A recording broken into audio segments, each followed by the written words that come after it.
2023년 4월 23일 주일 공예배 오전 11시 캄보디아 9시 말씀으로 자신을 개혁하는 성경적 개혁주의교회 대한예수교장로회 고신 밀양 선교교회 공예배 시작하겠습니다. 예배는 예수 그리스도의 공로로 구원받은 하나님의 자녀된 성도들이 삼위 하나님께 그 구원의 은혜에 보답하여 믿음으로 드리는 최대 행위입니다. 야훼 임마켐 에바레카 야훼. 하나님은 영이시니 예배하는 자가 영과 진리로 예배할지니라. 예수 그리스도의 이름으로 하나님의 은혜의 보좌 앞으로 나아갑시다. 먼저 참회기도 드립시다. 만일 우리가 우리 죄를 자백하면 그는 미쁘시고 이로사 우리 죄를 사하시며 우리를 모든 불의에서 깨끗하게 하실 것이요 사람이 감당할 시험 밖에는 너희가 당한 것이 없나니 오직 하나님은 미쁘사 너희가 감당하지 못할 시험 당함을 허락하지 아니하시고 시험 당할 즈음에 또한 피할 길을 내사 너희로 능히 감당케 하시느니라. 잠시 침묵 가운데 자신의 죄를 고백한 후 주기도문으로 나아갑시다.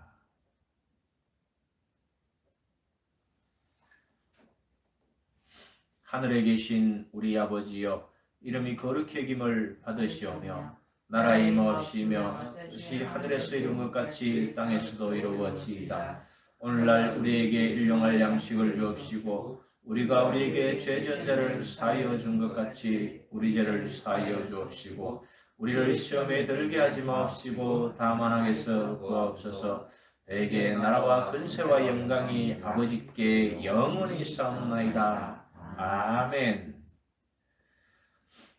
찬송가 9장 부르겠습니다. 하늘에 가득한 영광의 하나님, 온 땅에 충만한 존귀하신 하나님, 생명과 빛으로 지혜와 권능으로 언제나 우리를 지키시는 하나님,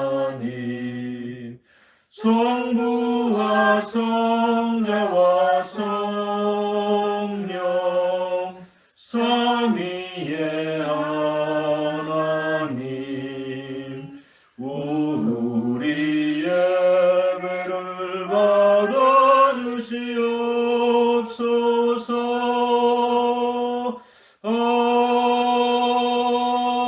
아멘.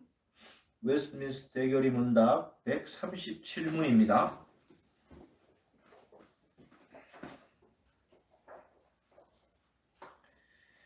제7계명은 무엇입니까? 제7계명은 간음하지 말라입니다. 138문 제7계명에서 요구하는 의무는 무엇입니까? 제7계명에서 요구하는 의무는 몸, 생각, 감정, 말, 행동에 있어서의 순결함이며 우리 자신과 다른 사람의 순결을 보존하는 것입니다. 눈을 비롯하여 모든 감각들을 조심하고 절제하며 순결한 교제를 유지하고 복장을 단정하게 하는 것입니다. 금욕의 은사가 없는 이들은 결혼하고 부부는 사랑으로 동거하며 우리의 식욕을 부지런히 수행하고 부정의 모든 경우를 피하며 그 유혹들을 저항하는 것입니다. 139문 제7계명에서 금지하는 죄는 무엇입니까? 제7계명에서 금지하는 죄는 요구되는 의무를 소홀히 하는 것 외에 간통, 음행, 강간, 근친상간, 남색과 모든 비정상적인 세욕들입니다. 모든 부정한 상상, 생각, 의도와 감정이며 모든 부패하고 추잡한 대화 또는 거기에 귀 기울이는 것과 음탕한 눈길, 뻔뻔스럽고 경박한 행동, 단정하지 못한 복장입니다. 합법적 결혼을 금하고 불법적 결혼을 시행하는 것이며 매춘가를 허락하고 용납하며 보존하고 방문하는 것입니다. 독신에 얽매이게 하는 소원과 결혼을 지나치게 미루는 것이며 두 사람 이상의 아내나 남편을 동시에 주는 것입니다. 부당한 이혼이나 버림이며 게으름, 탐식, 술 취함, 부정한 교제, 음탕한 노래와 서적과 그림과 춤과 연극, 기타 우리 자신이나 다른 사람들 안에 부정을 자극하거나 행하는 모든 것들입니다. 아멘. 하이델베르크 20문에서 23문까지입니다.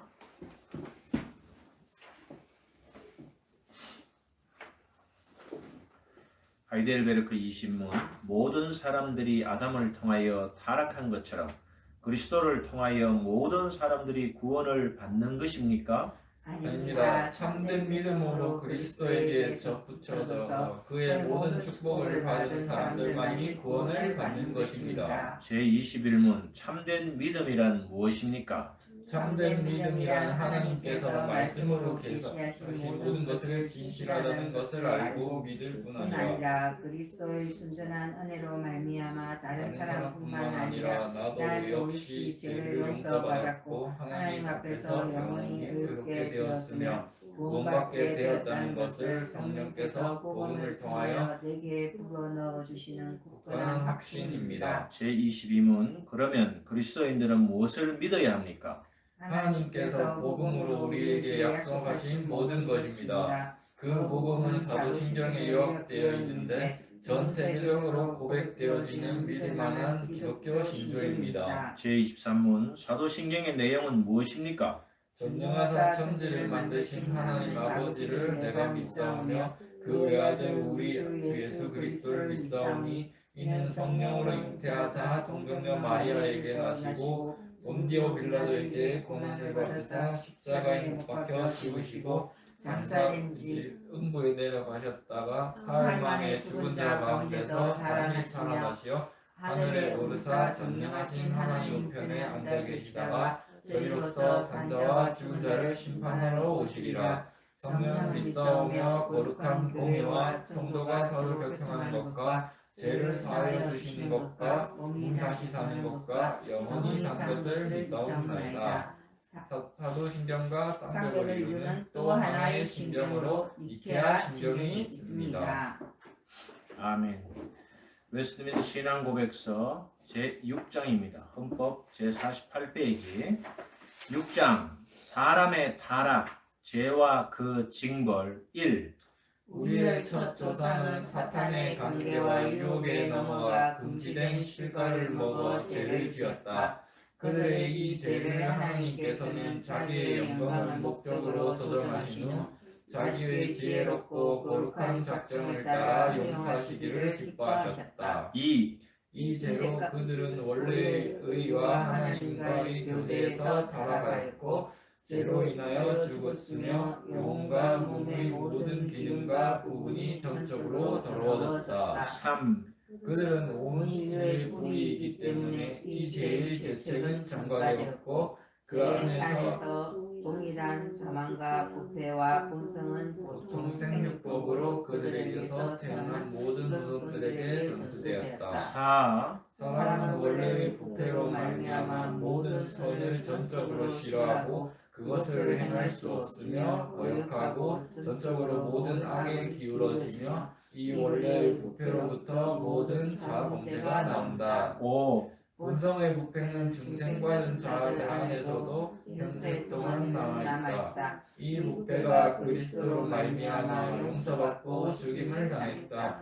그러나 부패 자체와 그 모든 충동은 실로 당연히 죄이다. 6. 원죄이든 자범죄이든 모든 죄는 하나님의 의로우신 율법을 봉하는 것이며 율법에 방하는 것이기 때문에 본질상 죄인에게 죄책을 안겨준다. 이로써 죄인은 하나님의 진노와 율법의 저주에 넘겨져 영적이고 현세적이고 영원한 모든 비참한 불공평한 상황에 처하게 되었다. 아멘. 찬송가 206장 1절 부르겠습니다. 주님의 귀한 말씀은 내 발의 빛이요 목마른 사막길에서 샘물과 같도다. 아멘. 하나님의 말씀 사도행전 1장에서 28절까지입니다. 사도행전 1장에서 28장까지 오늘 다 읽으신 줄 알고 또 한 주간에 우리가 미리 읽어오고 복습을 하고 있지요. 사도행전 1장입니다. 하나님의 말씀을 들으십시오. 오직 성령이 너희에게 임하시면 너희가 권능을 받고 예루살렘과 온 유대와 사마리아와 땅끝까지 이르러 내 증인이 되리라 하시니라. 아멘. 사도행전의 바로 이 주제절이 사도행전 1장 8절입니다. 그죠? 다 같이 한번 읽어보겠습니다. 시작. 시작. 오직 성령이 너희에게 임하시면 너희가 권능을 받고 예루살렘과 온 유대와 사마리아와 땅끝까지 이르러 내 증인이 되리라 하시니라. 우리 주님께서 이 땅에 성육신하여 오시고 또 30년 동안 성장기를 거쳐서 3년 공생애를 거쳐서 오늘 이 그림과 같이 우리 주님은 늘 기도하시고 제자들을 가르치시고 또 십자가를 지시기 위해서 많은 애씀과 동시에 준비하셔서 결국 십자가에서 돌아가시고 3일 만에 부활하셔서 40일 동안 이 땅에서 제자들에게 가르치시고 성천하셨습니다. 그 감람산에서 항상 예수님은 기도하고 계셨고 오늘 이 그림은 감람산에서 기도하시는 모습을 우리 캄보디아 화가가 모작을 한 것이지요. 지금 이 순간에 우리 주님은 하나님 우편에서 우리를 위해서 이렇게 기도하고 계십니다. 하나님께서는 예수님을 이 땅에 보내시고 잠시 통치하게 하시며 예수님이 이 땅에 안 계셔도 그 제자들과 따르는 무리들을 통해서 이 땅에 하나님 나라가 편만하게 이루어져 가는 것을 하나님의 뜻이라고 합니다. 그것은 구속사를 통하고 하나님의 언약을 통하고 하나님 나라의 이 세 가지 틀을 통해서 우리가 구약 성경과 신약 성경을 읽을 때에 하나님의 뜻을 알 수 있는 것이지요. 오늘 이 사도행전들은 이 사도행전, 즉 제자들의 행전이다. 마태복음은 28장까지 있지요. 누가복음은 몇 장까지 있습니까? 24장까지 있지요. 마가복음은 몇 장까지 있지요? 16장까지 있지요. 요한복음은 몇 장까지 있지요? 21장. 예. 게마트리아 숫자에서 21이라는 이 숫자. 여러분 병뚜껑에 이렇게 주름 잡혀있는 그 주름이 몇 개인지 아십니까? 21개예요. 양자역학에서 가장 완벽하게 힘을 받을 수 있고 완전한 것이 바로 21개 주름이에요. 그래서 요한복음이 21개 있을지도 모릅니다. 하지만 예수님께서 이 복음에 대해서 우리 제자들이 이제 예수님이 성천하시고 그 위에 부활을 전해야 되는데 이 부활의 소식을 전하려고 하니까 이 기록이 필요했던 것이지요. 그래서 제자들이 자기 생각대로 쓴 것이 아니라 복음서의 제1저자는 누구시죠? 하나님이시죠. 하나님께서 4권을 이 4명의 제자들을 통해서 썼다. 그런데 이 사도행전은 누가복음의 속편이라고 했지요. 왜 그러냐 하면은 오늘 1장 1절에 보면은 데오빌로여가 있습니다. 그죠? 누가복음을 쓸 때도 이 누가는 데오빌로 가카여 이렇게 했는데 이 데오빌로라는 말은 하나님을 사랑하는 사람 이런 뜻입니다. 그래서 이 가카라고 붙였기 때문에 바로 유대 사회의 로마의 높은 관직, 즉 로마식 이름을 가진 로마의 높은 관직이다 이렇게 추측할 수도 있지만은 게마트리아식 이 숫자 해석, 문자 해석 상황을 분석해 보면은 이 데오빌로는 당시에 예수님을 들어서 알고 있거나 이 십자가 사건 이후에 부활 성천 다 듣고 그리고 가까이에서 지켜본 로마 군인들 백부장, 천부장들이 있었죠. 이런 사람들이거나 예수님의 소식을 이미 알고 마음속으로 믿고 있는 사람들이라고 보면 되겠습니다. 그래서 사복음서는 이방인들까지 포함한 모두에 대한 복음이지요. 그래서 이 데오빌로가 각하에서 이제 사도행전은 데오빌로여 이렇게 합니다. 사도행전은 성령의 행전이죠. 이제 예수님께서 바로 이 마가복음 13장 11절에서 바로 너희들이 공의 앞에 섰을 때 무엇을 말할까 염려하지 마라. 그때 성령께서 알려줄 것이다. 이 말은 성령께서 올 것이라는 것을 예고하고 있고요. 요한복음 14장 26절에서는 그 보내시는 성령, 아들의 이름으로 보내실 보혜사 성령이라고 그렇게 사도 요한은 말하고 있고요. 이 보혜사 성령이 오시면은 우리가 배운 그동안에 사복음서를 통해서 우리는 기노스코 훈련을 배웠죠. 이 기노스코 복음에 대해서 기억나고 생각나고 깨닫게 된다는 것이지요. 그 행전에 그 역사들을 적어놓은 것이 바로 누가는 자세히 기록하는 역사학자였죠. 이 누가가 이제 28장까지 사도행전을 기록해놨습니다. 마태복음이 28장, 사도행전이 28장, 마태에서 사도행전을 연결해도 바로 넘어가고 누가복음 16장에서 또 연결해도 28장의 방대한 분량으로 이해를 할 수 있고 요한복음 또 누가복음 마찬가지입니다. 그래서 이 사복음서는 동서남북에서 바라본 예수 그리스도 입체적인 복음이지요. 이렇게 볼 때에 이 사도행전은 이 입체적인 복음에 이어서 입체적인 복음을 우리가 기노스코 훈련을 통해서 지정의, 즉 지식과 감정과 의지에 담은 것을 마음에 담았다고 하죠. 이 마음에 받아들인다는 것은 심정에서 움직인다는 것이죠. 이 마음은 이 마음을 주장하는 이 본부가 어디에 있지요? 뇌에 있지요, 여러분. 이 사도행전은 뇌과학의 출발입니다. 바로 생각을 바꾸면은 이 심장까지, 마음까지 바뀌게 되어 있습니다. 그것이 이제 어떤 것입니까? 성령이 오면서 그 이전에 불가능했던 일들이 막 일어납니다. 이 사도행전 역사 속에서 서로 통용하는 지금으로 말하면은 이 공산사회주의에 대해서 말하는 그 서로 통용이 일어나지요. 그것과의 사도행전의 차이는 성령께서 주관하시고 거기는 독재자가 강제로 주관하는 그 차이입니다. 그것을 잘못 바꾸면은 오해할 수 있는 소지가 있습니다. 그래서 1장 8절에서 이 성령이 임하시면은 제일 먼저 누가 권능을 받지요? 믿는 사람들이 권능을 받아요. 이 권능은 디나미스 권능인데요. 바로 엑수시아 권세를 가진 하나님의 아들이 된 이 믿음 안에서 이제 이 성령을 탑재하면 동력이 생기는 거지요. 지금까지는 우리가 타고 갈 차를 만들었어요. 차를 딱 만들어 놨는데 이 동력은 무엇입니까? 기름이지요. 이제 기름 넣고 키 넣고 돌리면 갑니다. 이 키는 뭡니까? 복음이지요. 그렇죠? 이 복음이 바로 우리가 때가 찼고 하나님 나라가 가까워 왔으니 복음을 믿으라라고 얘기했죠. 그죠?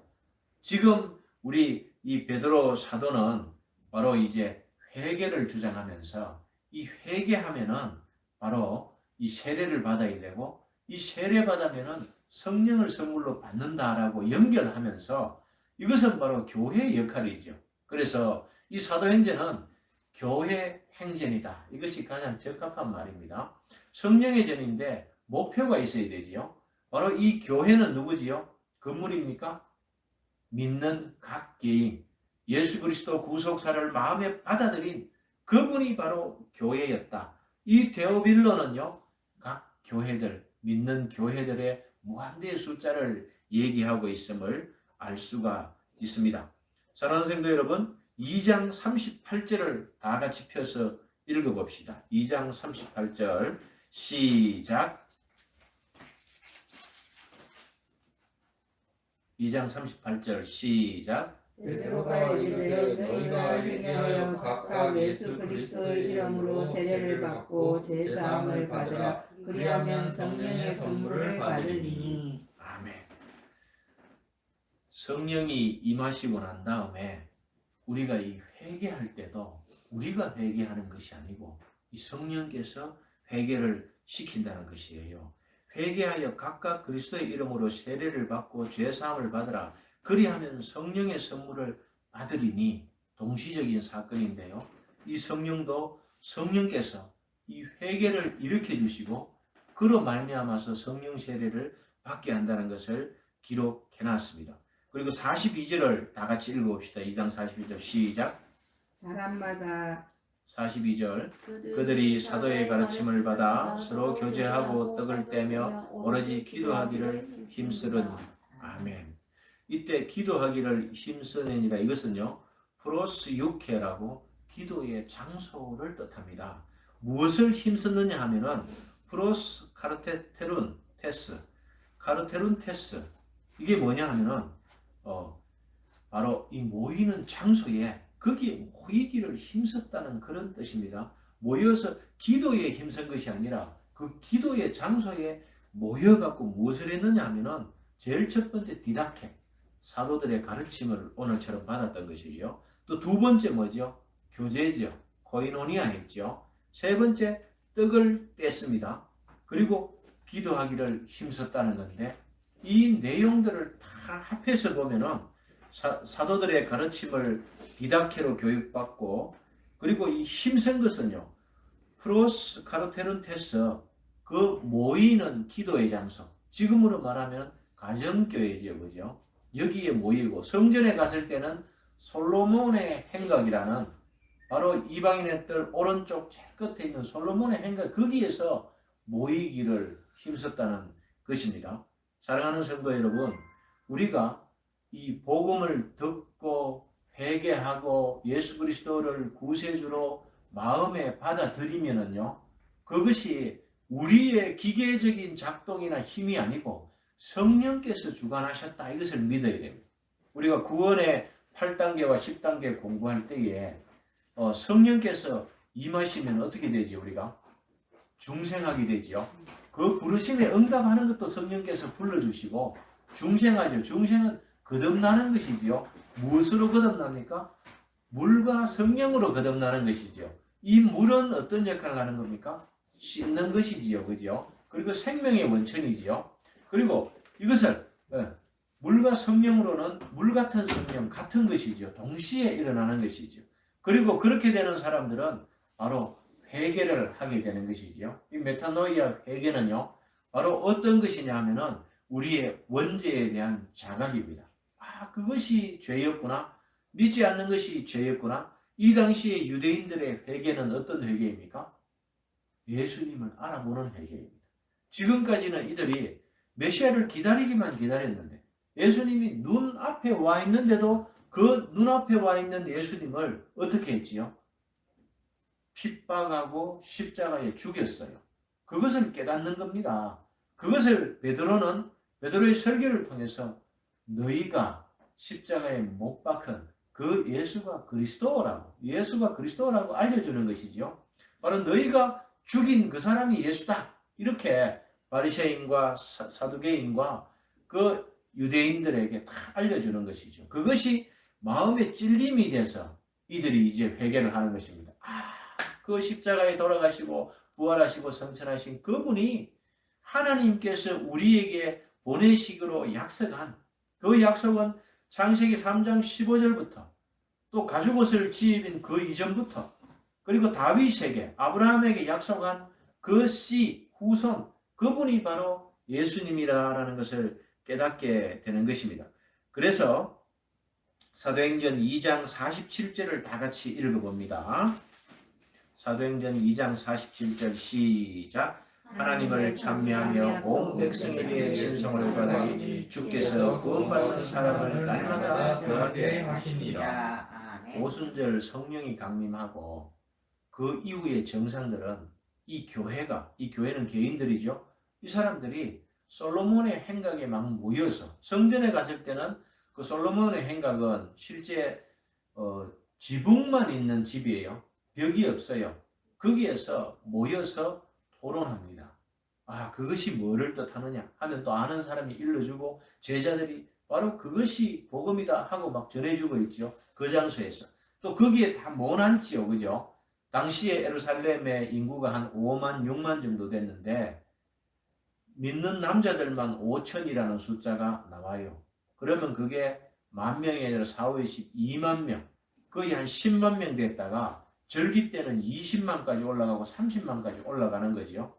먹을 것도 귀했지만은 거기에는 믿는 많은 사람들이 성전을 방문하는 첫 번째 나그네로 가득 차 있죠. 그죠? 그런 상황에서 바로 순전한 마음으로 음식을 먹고 떡을 떼고 이 교제하는 것이 거의 335 가정이 되었을 그것이 바로 가정교회의 출발입니다.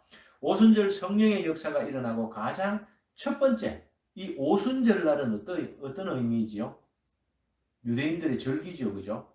77절, 77이 49, 그 다음에 50째 되는 날, 그날이 오순절인데 초실절, 77절, 천절매를 바치는 날이 오순절이에요.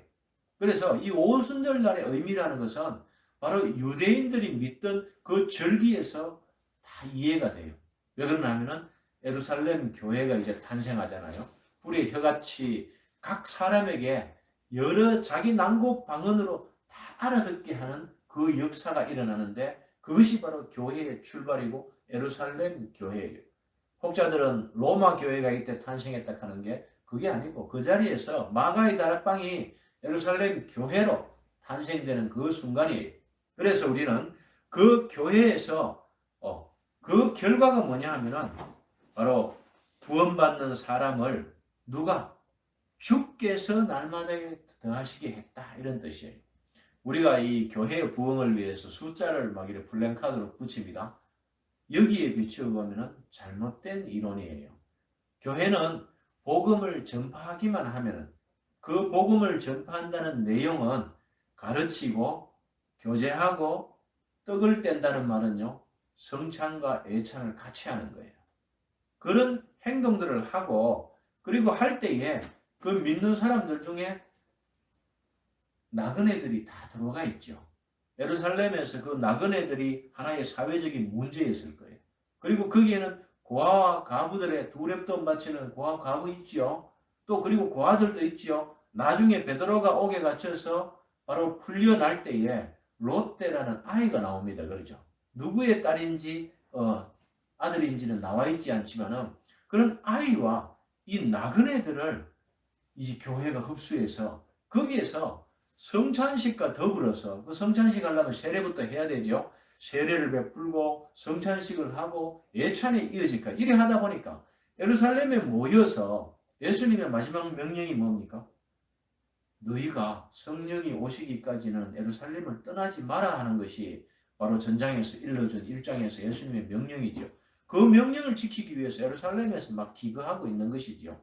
그리고 오순절 성령 강림 그 이후에도 이분들이 떠나지 않고 거기에서 표적과 기사들 막 일어나는데 따라다니고 무리를 지어서 이제 활동을 같이 하고 물론 이분들이 이제는 다 흩어집니다. 박해가 시작되면은 그때에는 이제 아시아로 로마로 그리스로 흩어져서 거기에 교회가 생기게 되는 것이죠. 그런 순서에 따라서 바로 이 오순절 성령 강림의 역사는 바로 점진적인 이런 교회의 확장으로 진행됩니다. 점진적인 것을 우리가 헬라 문법으로 아우리스트라 했죠. 그죠? 첫 번째 마음에 받아들인 그분들이 이제 점진적으로 자기 성화, 자기의 지식, 지정의 감정들이 충만해지고 그것을 성령께서 역사하셔서 전도자로 다 만드는 것입니다. 심지어는 고넬료의 가정이 막 구원을 받게 되고요. 그 가정교회가 그렇게 막 생겨납니다. 이 성령의 역사는 예루살렘뿐만 아니라 이제 이방 세계로 이렇게 이전해 갑니다.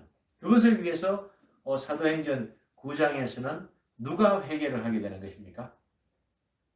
사울이 회개를 하게 되는 것이죠. 8장에서 스데반을 잡아 죽인 사람이 바로 사울입니다. 하지만은 이 베드로가 한 8장까지 이렇게 보면은 물론 10장에 베드로의 설교도 있습니다. 하지만 8장 정도까지는 이 베드로의 행적 그리고 거기에서 중간 단계의 스데반과 빌립에 관한 이야기를 적어놨습니다. 그것은 이제 예루살렘 교회가 할 일이 많다 보니까 이제 집사들에게 이 구제의 일, 가난한 사람들 나누어주는 이 일을 집사들에게 시키 빌립을 포함한 7집사를 세우고 그 중에 스데반 집사가 이제 집사로서 순교를 하게 되는데 돌에 맞아 죽으면서도 천사와 같은 얼굴로 그리고 저들에게 마지막 죄를 돌리지 말라는 예수님의 십자가 상태와 같은 상태로 바로 성령 받은 스데반이 순교를 하게 되는 것이지요.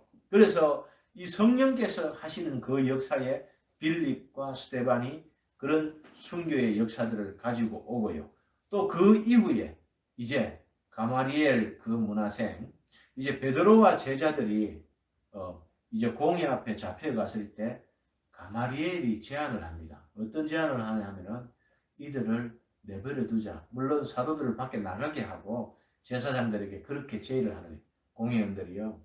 이들이 만약에 하나님의 뜻으로 났으면 계속 흥황할 것이고 안 그러면은 하다가 만다. 가만 놔두면 된다. 이렇게 제안하는 사람이 가마리엘이죠. 그 가마리엘 문화생의 이제 사울, 히브리 말로 사울입니다. 이름이.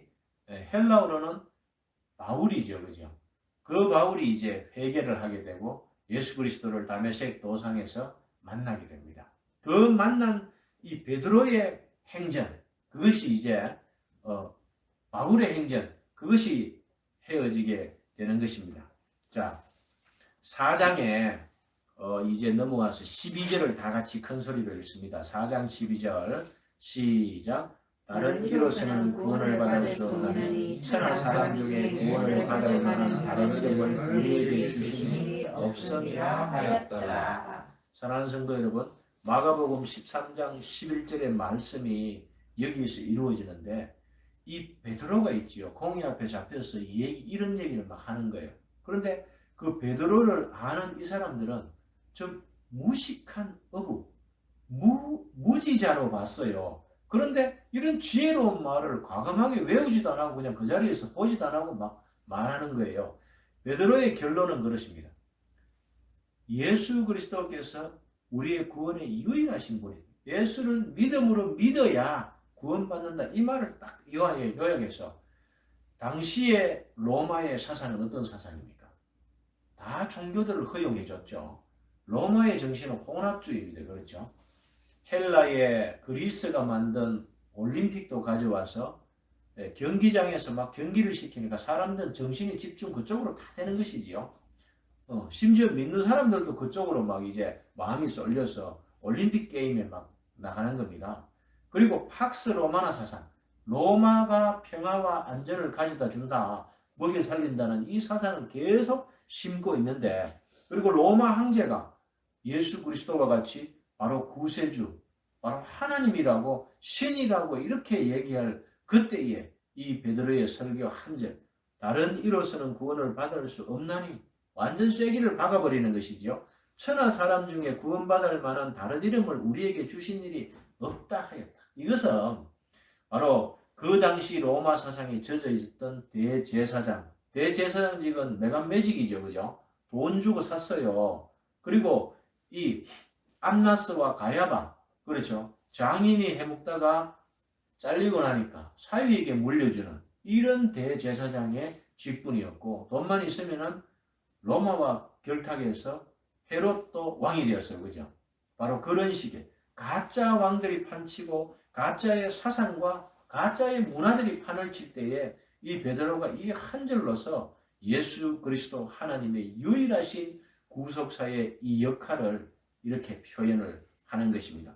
그리고 이 베드로와 요한이 담대하게 말함을 보고 그들을 본래 학문 없는 범인으로 알았다. 이건 무식자로 봤다는 것이지요. 그런데 이상하게 여기면서 쳐다봤는데 그들이 예수와 함께 있었던 그 증거를 그 사람들은 알지요. 그리고 더 이상 비난할 말이 없어진 것이죠. 사랑하는 성도 여러분, 요즘도 이 토론, 논쟁, TV에서 계속 일어나지요. 그죠? 그런데 이렇게 한 절로서 있잖아요. 복음을 요약할 수 있는 사람은 없어요. 지금도. 그런데 누가 했어요? 베드로가 했지요. 그죠? 이 베드로의 이 한 줄, 물론 베드로는 2장, 3장, 4장, 5장, 10장에서 베드로의 대표적인 설교 5편을 그렇게 설교합니다. 하지만 핵심은 오직 예수예요. 오직 예수, 솔라 크리스투스, 그지요? 오직 성경, 오직 믿음, 오직 은혜, 오직 하나님께만 영광. 이 중심이 뭐냐 하면은 오직 예수예요. 베드로는 이미 공부한 적이 없는데 이 신학적 핵심을 이렇게 꿰뚫었지요. 근데 이게 베드로의 능력입니까? 이것을 베드로의 능력이라고 얘기하면 우리는 인본주의 사상에 젖어 있는 거예요. 하나님께서 보내주신 보혜사 성령께서 기억나고 생각나고 했기 때문에 베드로가 이제 깨닫는 거예요. 그 깨달음을 전파하는 것이지요. 이것은 누구의 역할이다? 성령의 역할이고, 이 성령의 역할은 무엇 때문에? 교회의 탄생을 위해서. 이 베드로 교회가 이제 제대로 된 신학을 전파하게 되는 것입니다. 19절을 다 같이 읽어봅시다. 4장 19절 시작. 베드로와 요한이 대답하여 이르되 하나님 앞에서 너희의 말을 듣는 것이 하나님의 말씀을 듣는 것보다 옳은가 판단하라. 아멘. 이 베드로의 저항 문구죠. 베드로는요, 이제 공회원들이 이렇게 짭니다. 더 이상 그런 말 하고 다니지 마라. 그리고 베드로는 핵심을요, 이 부활에 대해서 증거했죠. 이것을 증거하기 위해서 오순절 성령을 우리에게 보내주시는 것이죠. 그래서 이 베드로에게 이제는 민간에 못 퍼지게 하도록 공의에서 조율을 하려고 그럽니다. 더 이상은 말하지도 말고 가르치지도 말라 이렇게 하니까 베드로하고 요한은 사도 요한이죠.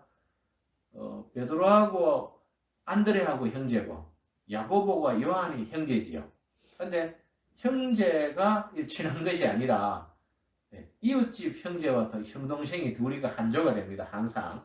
베드로는 대표자지요. 사도들의 대표자이자 변호사지요. 가장 어린 나이에 요한. 그렇죠. 잘 맞는 거죠. 이렇게. 둘이서 이제 똑같이 대답하는 것이죠. 하나님의 말씀을 듣는 것보다 너그 말을 따르는 게 옳냐? 이렇게 묻습니다, 여러분.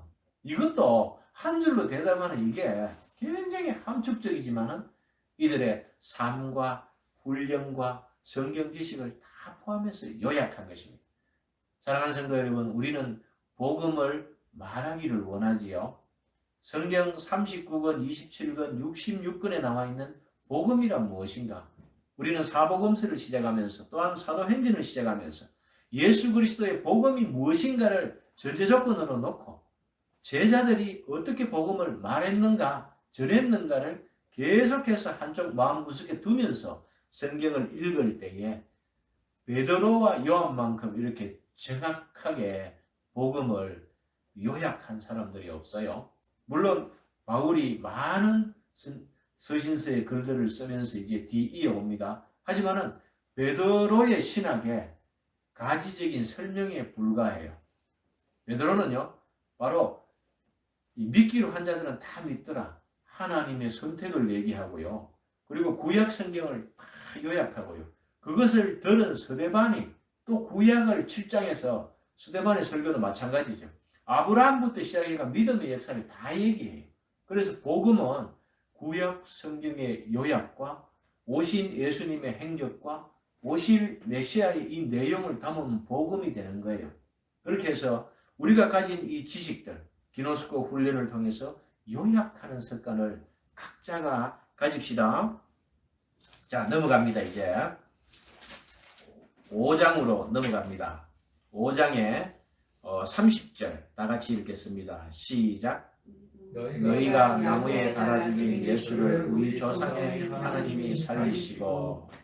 자, 나무에 달아 죽였다는 것은 바로 십자가에 못 박았다는 것이 있는데, 조상이 하나님이 살리셨다는 것은 부활을 말하는 것이죠. 그런데 이 부활이 이미 예언이 되어 있고 이제는 그 때가 찼고 회개하는 자들이 이 부활까지 믿어야 되는 거죠. 그 이전에는 복음은 예수님이 이 땅에 오심을 믿으면 됐어요. 예수님이 계실 때는 저분이 예수님이다까지만 믿으면 됐는데 이제 부활하시고 성천까지 하셨으니까 재림까지 다 믿어야 돼요. 이것이 완벽한 복음이에요. 부활은 어디까지다? 재림 전인데 완벽한 복음은요, 예수님께서 오심과 또 하나님께서 이미 계획하심과 구약 성경 다, 그리고 부활하심과 재림까지 그렇게 믿는 것을 원하는 것이지요. 34절에 바리새인 가마리엘은 온 율법교사라 모든 백성에게 존경을 받는 자라 공회 중에 일어나 명하여 사도들을 잠깐 밖에 나가게 하고 말하되 이스라엘 사람들아 너희가 이 사람들에게 대하여 어떻게 하려는지 조심하라고 경고하지요. 이전에 더다가 일어나 이 더다가 스스로 전함에 사람이 약 400명이나 따르더니 그가 죽임을 당함에 따르던 모든 사람들이 흩어져 버렸죠. 소멸돼 버렸죠. 만약에 예수 그리스도의 부활과 성천과 오실 이 재림의 사건, 이 구속사의 모든 내용들이 진짜 가짜라면은 베드로가 죽고 나면 제자들 다 흩어지고 바울이 죽고 나면 제자들 다 소멸돼야 되죠. 하지만 지금까지 살아서 성령의 역사로 유럽을 거쳐서 미국으로 갔다가 한국으로 와서 저와 여러분에게 또 캄보디아까지 전달된 것은 누구의 역사입니까? 성령의 역사인 것이죠. 바로 사도행전 29장에 저와 여러분들의 역사들이 생명책에 기록되고 있다는 사실을 우리는 기뻐해야 됩니다. 그래서 어떤 고난과 어떤 핍박 가운데서라도 우리는 위로를 받을 수 있는 것이 바로 이 사도들의 행전을 보면서 사도들이 고난 앞에 어떻게 행동했는가, 당당하고 떳떳하게 자기 자신을 바울은 변호하지 않습니다. 복음을 전합니다. 재판정에서도 복음을 전하고요. 보통 사람들은 자기의 억울하고 자기의 잘못했음을 막 자기 자신을 핑계하고 변호하지요. 사도들은 그렇지 않았다는 것입니다. 바로 복음을 전하였고 41절에 사도들은 그 이름을 위하여 능력받는 일에 합당한 자로 여기심을 기뻐하면서 공회 앞을 떠나더라. 이제 공회에서 보내줍니다. 안 그랬으면은 11제자 몽땅 다 십자가에 못 박아야 되죠. 하지만 보내줍니다. 그럴 때에 예수님 이름 때문에 핍박받는 걸 떳떳하게 생각하고 이들은 이제 나오는 이 태도, 바로 이 사도들의 디나미스, 이 권능은 어디서 나오는 것입니까? 이런 태도에서 나오는 것이죠. 애티튜드, 이 태도는 바로 이 믿음의 태도에서 나오는 것입니다. 그래서 이 엑수시아, 아들의 권세를 이 권능으로, 능력으로 폭발적으로 이제 전도에 막 사용하게 되는 것이죠. 성전 미문에 앉은 3장에서 태어날 때부터 걷지 못하는 안전뱅이가 있었죠. 그것은 이 나이가 한 40세 되었다고 하는 것은 완벽하게 절망적이라는 것이죠. 우리 광야 40년, 그죠? 완벽하게 40년 훈련해도 1세대들이 가나안에 못 들어가는 이 결론, 굉장히 어렵고 절망적인 숫자 40, 그리고 40일 금시, 그런 숫자와 표현을 같이 하는데, 그것이 이제 예수는 그리스도라고 가르치기 전도하기에 그치지 아니하리라. 아무리 핍박을 하고 어려움이 있고 해도 이 엑수시아 디나미스를 받은 이 사도들이 이제는 성령의 폭발 행전으로 막 이끌어가는 것이죠. 6장으로 넘어왔습니다. 이제 히브리파, 헬라파 이 사람들이 서로 이제 다툼을 하죠. 왜냐하면은 서로 순번을 안 짜서 이 봉사하는데 문제가 생기지요. 그래서 7 집사를 세워놓고 거기에서 이제 6장 8절에 이 스데반이 은혜와 권능이 충만하여 기사와 표적을 민간에 행하다가 사울에게 잡혀서 이제 죽습니다. 7장에는 스데반의 설교가 천장이지요. 2절에 여러분 부형들이여 들으소서, 우리 조상 아브라함이 하란에 있기 전 메소포타미아에 있을 때에 영광의 하나님이 그에게 보여, 이렇게 시작해서 구약 성경을 다 종합해버립니다. 이 스데반이 누구에게 이 설교를 배웠을까요? 베드로의 설교를 듣고 성령께서 이 권능을 주셔서 이 죽음 직전에 한편의 설교를 이렇게 말하는 것이죠. 8절에 사울은 그가 죽임당함을 마땅하게 여기더라. 이 사울이 바울이죠, 그렇죠? 이 사울은 히브리어로 들임이 되었다. 이 들였다. 이 샤울이거든요. 하나님 앞에 사울은 들임이 된 사람. 어떤 면으로 보면 유대교 입장에서는 이 사울이 아주 충실한 사도입니다. 그죠? 왜? 유대교에서 에클레시아, 불러내 모은 교회가 기독교죠. 이 에클레시아, 이 교회라는 이 헬라어 말을 분석해 보면은 불러내었죠. 어디서 불러냈어요? 유대교에서 불러냈죠. 네. 유대 기독교인들이 처음에는.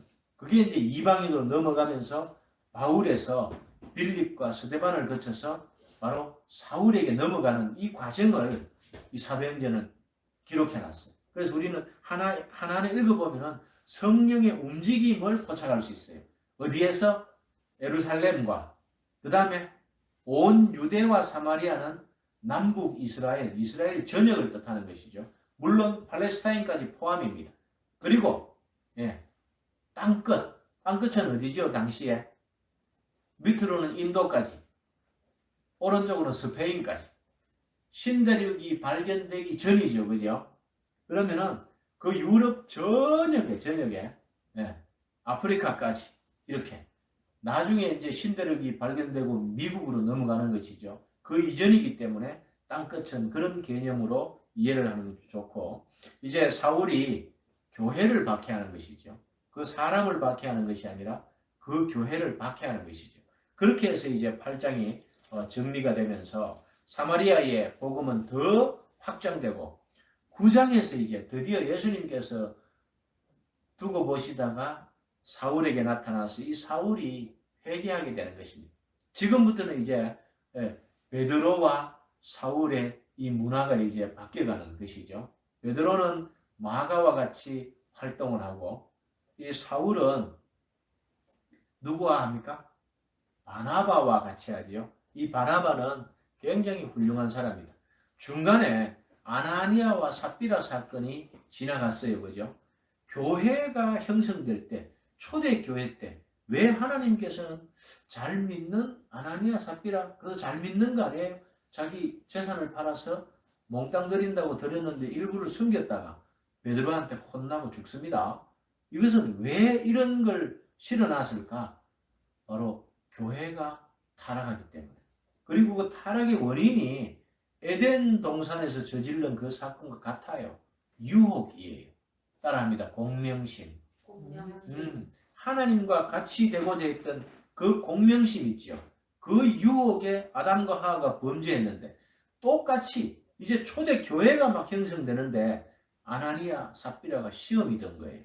사도들이 특히 바나바가 재산을 막 팔아서 드리고 나누고 거기에 있는 모든 성도들이 자기 재산의 일부를 파는 거예요. 몽땅 파는 거 아니에요. 일부를 팔아서 거기에서 온 손님들, 나그네부터 시작해서 온 사람들을 밥 먹이고 성찬과 예찬까지 가는데 돈이 많이 드는 거죠. 그분들을 다 먹이 살려요. 그런데 이 사도들의 이름은 높아가고 막 존경을 받기 시작하는 거예요. 그것을 아나니아 삽비라가 탐한 거예요. 그래서 자기들도 흉내 내본 거예요. 이 사람들이 돈 있죠, 그 당시에. 팔 게 있었으니까. 그런데 이 부부가 흉내 내려 하다가 진정한 말씀을 못 받아들이는 것이죠. 성령이 없는데 성령의 전인 교회의 흉내를 내다가 그렇게 제거되는 거예요. 거기에서 우리는 교회의 순결은 어떤 것이냐? 성령을 받아야 된다. 그래서 성령 안 받은 사람에게 교회에 일을 시키는 것은 범죄예요. 이렇게 되는 거예요. 그래서 성령을 어떻게 받느냐? 모여서 힘쓰는 거죠. 어디에? 기도의 장소. 이 가정교회에. 그리고 그 교회에 정해진 공동 모임에 거기에 있기만 해도 성령 받는 거예요. 거기에서 사도들의 바로 디다케, 가르침을 받는 것이죠. 그 가르침은 성경 말씀이죠. 베드로가 구약을 정리하고 스데반이 구약을 정리하고 물론 바울도 또 구약을 정리합니다. 그 당시의 복음은 구약 성경의 종합이죠. 그죠? 그리고 그 죽인 그분이 예수고 그리스도다 이렇게 가르치는 것이 복음이었어요. 그 복음을 받으면 성령 받는 것이지요. 이제 성령이 편만한 가운데 온 유대와 사마리아와 땅끝까지란 말은 온 우주 전역에 예수 그리스도의 보혈의 공로가 꽉 찼어요. 하지만 중요한 것은 구원받기로 정해진 자만 믿습니다. 택자들만 믿어요. 아무리 해도 바리새인들과 제사장들은 어떤 반응을 냅니까? 믿지 않고 그들이 시기지심을 발동시키는 것이죠. 이 시기지심으로 가인이 아벨을 죽였습니다. 그 살인사건이 제사장과 바리새인들에게 묻어와서 그래서 제자들이 이제 다 숭배하는 이유가 그 사건이 여기에서 일어나는 거예요. 그 원인의 죄가 뭐다? 시기예요. 시기. 이것은 교만에서 왔고요. 하나님과 동등해지려는 그것에부터 왔기 때문에 이것이 사도행전 내내 또 제자들이 살아가고 오늘 사는 우리 삶 속에 이 시기지심을 조심하기 바랍니다. 여러분. 아무 데서나 자랑하지 말고 하나님께만 자랑해야 돼요. 세상 자랑 잘못하다가 시기지심 발동하면 죽습니다, 여러분. 그것이 바로 살인이에요. 여러분 아시겠죠? 자랑은 누구 앞에서 해야 된다? 하나님께 하는 거예요. 감사함. 그것도 말씀을 읽으면서 그렇게 하는 것입니다. 이제 베드로가 중풍병자도 고치고요. 그리고 고넬료가 이 베드로를 막 청하게 되는 것이죠. 또 이 베드로에게 하나님께서는 꿈을 주시죠. 어떤 꿈을 주느냐 하면 보자기에 기는 짐승 4발 달린 것만 해산물들 먹지 말아야 될 것도 다 담아서 베드로한테 먹으라니까 베드로가 지금까지 이 성령 행전에 바로 주자잖아요. 이 주자가 그것을 거부합니다. 속된 것을 못 먹겠다. 아니다. 내가 정하게 했는 것을 왜 네가 속되다 먹으라. 그 말은요. 이제 이방인들도 담아라는 것입니다. 이 고넬료는 이방인이죠. 베드로가 그 환상을 보여주지 않았더라면 고넬료 집에 안 갔을 거예요. 하지만은 이 베드로가 이제 그것을 깨닫습니다. 아, 복음이 이방에게도 적용이 되는구나. 천하 사람들 가운데 예수 그리스도 이름만 믿으면은 구원을 받는구나. 이걸 깨달았기 때문에 가서 가정교회를 또 세웁니다. 그리고 이방인들도 이제부터는 성령을 막 받습니다. 고넬료 가정이 받았다는 것은 그 가정이 또 전도하기 시작하는 것이죠. 그래서 주위에 예수 그리스도의 복음을 듣는 사람들은 유대인이든 이방인이든 다 막 이렇게 믿게 되는 이런 역사. 그리고 12장으로 넘어가면은 야고보의 순교와 베드로의 이제 투옥이 시작되는 것이죠. 이제 베드로는 곧 순교합니다. 그리고 이 바울도 많이 사는 것 같지만은 70년 이전에 순교합니다. 오늘 쓰여진 이 사도행전이 70년 이전, 68년, 또 그리고 사복음서가 그 이전, 거의 근접한 차이로 70년 이전에 이 기록들이 다 쓰게 되는 것이죠. 이제 하나님께서 말씀으로 제자들을 이제 훈련시켜 놓은 그 엔진에 성령의 기름을 그리고 성령의 불을 붙이셔서 이제 동력이 생겨서 액티브하게 복음이 이제 막 가게 되는 것입니다. 기노스코 훈련은 차를 만드는 것이라고 그랬죠. 그죠?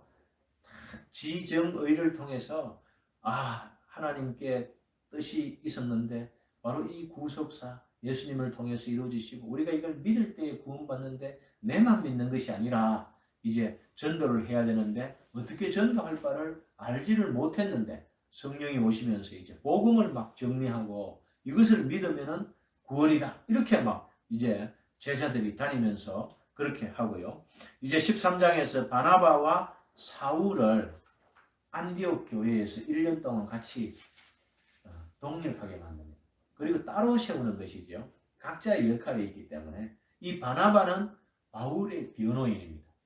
보혜사 성령이 우리의 변호사지요.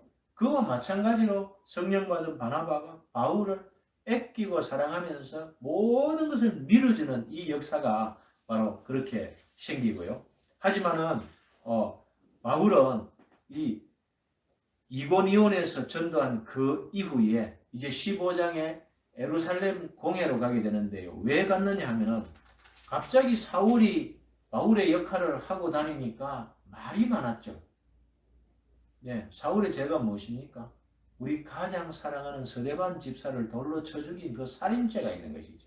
나중에 바울이 28장에 가서 멜레데 섬에 하선한 배가 당도해서 이제 멜레데 섬에 가서 거기에서 나무 장작을 통해서 불을 피운 나무를 집어넣다가 뱀한테 물립니다. 이 뱀이 손가락을 물고 이렇게 올라오는 거예요. 그 바울은 그 뱀한테 물리면은 그 원주민들이 100% 다 죽고 또 그 뱀은 살인 환자만 물어요. 그런데 바울 손가락을 탁 물은 거예요. 그럴 때 원주민들이 저자가 진짜 살인 환자가 맞다. 왜? 스데반을 죽였으니까. 그리고 다른 믿는 형제들을 핍박하고 죽였으니까. 그랬는데 바울이 죽습니까? 안 죽습니까? 안 죽어요. 그것이 뭐냐 하면은 성령의 능력이죠. 바울은 어디로 가야 돼요, 지금? 로마로 가야 되죠. 그 목표가 있기 때문에. 왜? 복음 전파를 위해서. 그렇기 때문에 그 뱀의 독도. 그래서 이 어떤 독을 마셔도 해를 받아도 죽지 않는다는 그 말이 그렇게 이루어지고요. 그리고 이제 11사도 그리고 결혼된 한 명 이스카리옷 유다 대신에 이 마띠아를 뽑죠. 그죠? 마띠아를 뽑기 전에 2명을 이제 투표단에 올립니다. 누굽니까? 유스도 바사바라고 하는 유스도 요셉을 올립니다. 이 요셉은요, 빌립의 딸들의 정언을 유세비우스가 기록해놨는데요. 독을 먹이는데도 안 죽어요. 네. 이 제자는 독약을 먹이는데도 죽지를 않는 거예요. 그래서 어떤 독을 먹어도 왜? 그런데 제자들의 투표의 결과는 무명한 마띠아가 12사도에 뽑힙니다.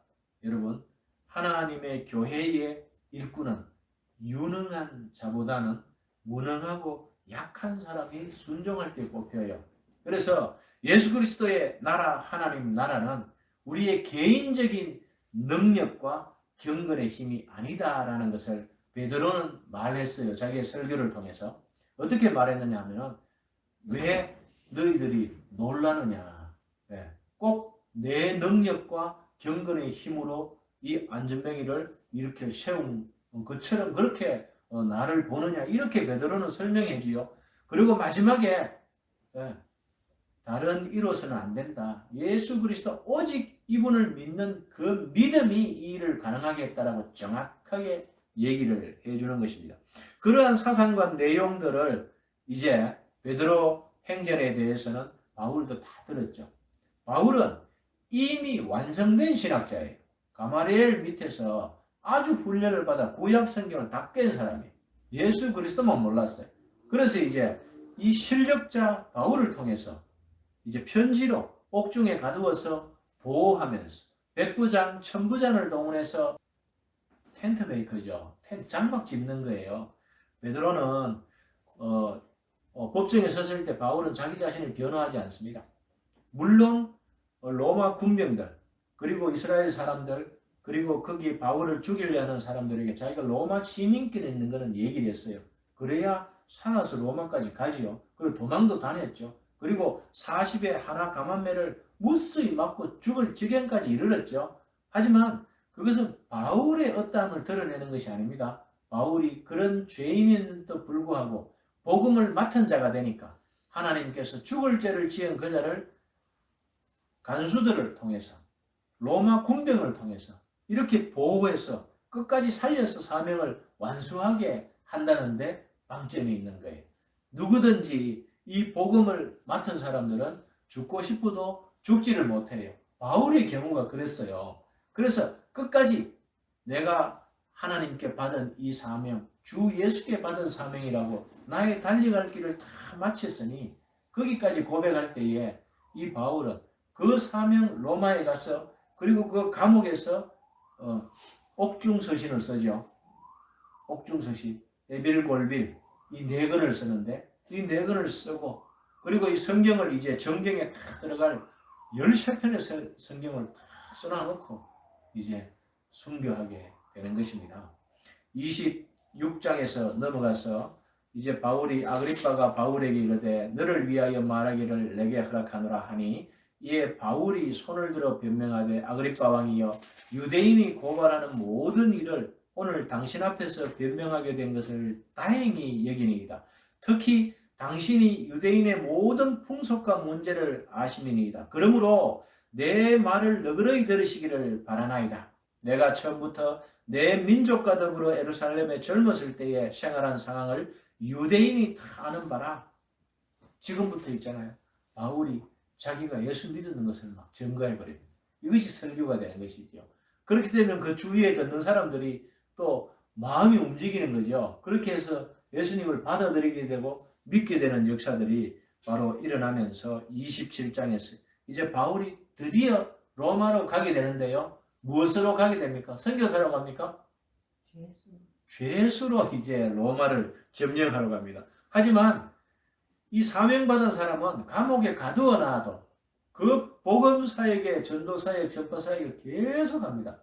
막을 수가 없어요. 감옥도 복음을 못 막고요. 그 담벼락, 가택연금 다 필요가 없어요. 사람들이 몰려들고 와서 교육받고 가고 간수가 믿어버리게 되고 이렇게 되는 것이죠. 복음을 맡은 자의 사명은 이렇게 해서 완성이 되고 마지막에 이제 가는 도중에 바울이 이렇게 하면 안 된다 했는데 바람 잘 부니까 돛 달고 이제 배를 띄웠는데 그 배가 파선하는 거예요.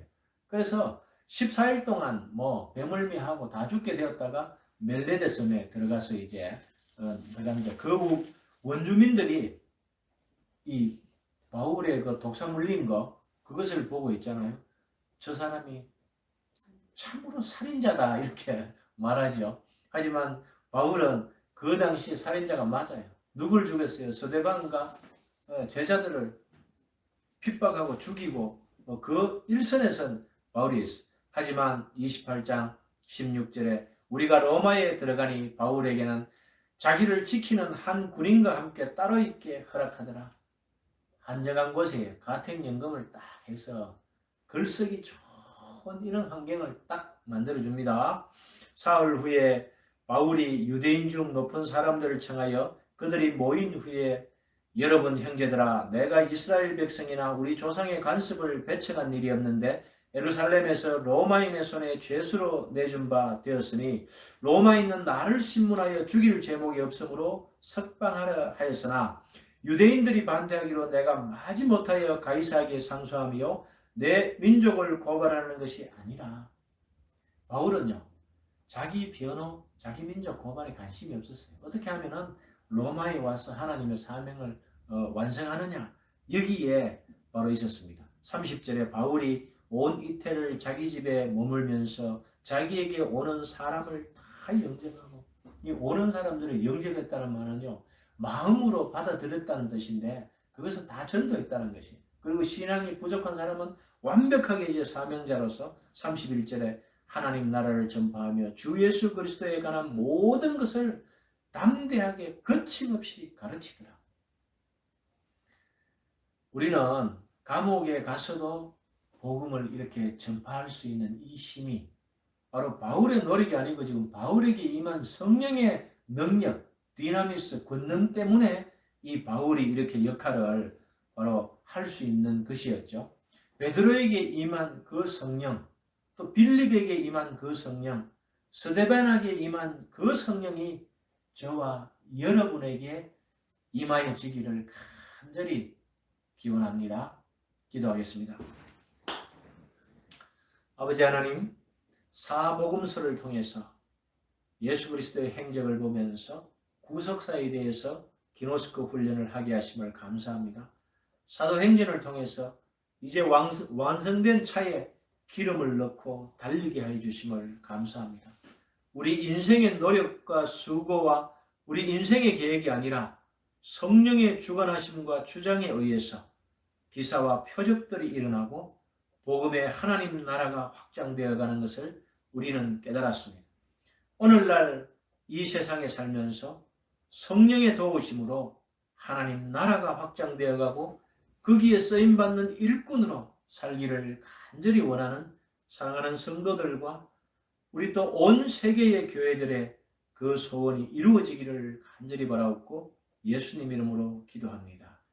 아멘. 강복 선언하겠습니다. 이제는 주 예수 그리스도의 은혜와 아버지 하나님의 사랑과 사도행전에서 성령의 능력으로 그 복음의 일꾼된 자들이 오늘 함께 예배하는 이 순간에도 주님을 높이고 또 함께하는 모든 성도들의 인생 전부에 이제부터 영원까지 주의 성령께서 함께 하실지어다. 아멘. 성령의 행전을 마쳤습니다. 힘찬 박수로 하나님께 영광을 돌려드립니다. 감사합니다. 고맙습니다. 오늘 성찬식은 별도로 애창과 더불어 하겠습니다.